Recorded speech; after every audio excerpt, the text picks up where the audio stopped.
what's really the difference between a chip and a pitch?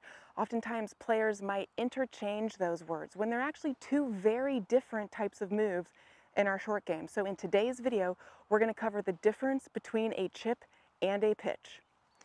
Beginning with a chip shot. Now, in order to remember which word is used in which location, think of chip, starting with the letter C, as being close to the edge of a green. So when you're close to the edge of the green, we'll typically be making a smaller stroke, and we call this a chip stroke.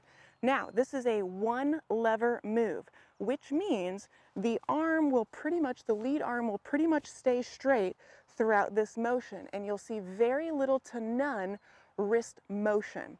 This is a one lever move called a chip, and we can use this with a variety of clubs. All of your wedges, shoot, you could even chip with a hybrid, a 5-iron, a 7-iron. But when we don't use the wrist and we use more of our shoulders in relation to our trunk, back and forth this way, the ball will get up in the air a little bit, and then it's going to spend most of its time rolling to the hole. So this is a great shot to use when you're close to the edge of a green, hence the name our chip. So a chip will look like this, no wrist hinge, and a small swing. Ball gets up in the air a little bit, and then it rolls. Now, when we get farther away from the green, we're in pitching mode.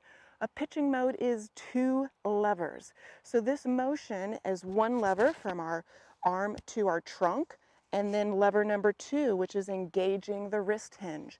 So typically when I start to engage the wrists, I'm usually farther away from the hole.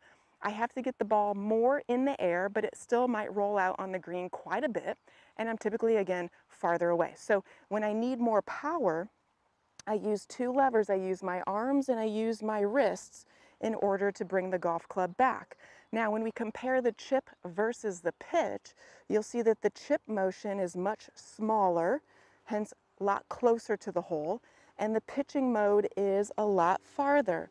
So bigger arc, bigger rotation, a little bit of pressure shift from the right to the left to help me add in power. So pitches are going to be farther away, chips are going to be a lot closer. As I get into my pitching form, you'll see a little bit of our wrist engaged, and then certainly using the arms and the trunk back and forth. That is the difference between a pitch and a chip. Hopefully this helped you clear things up, and use those around the green depending on what distance you are away, what golf club you need in your hand.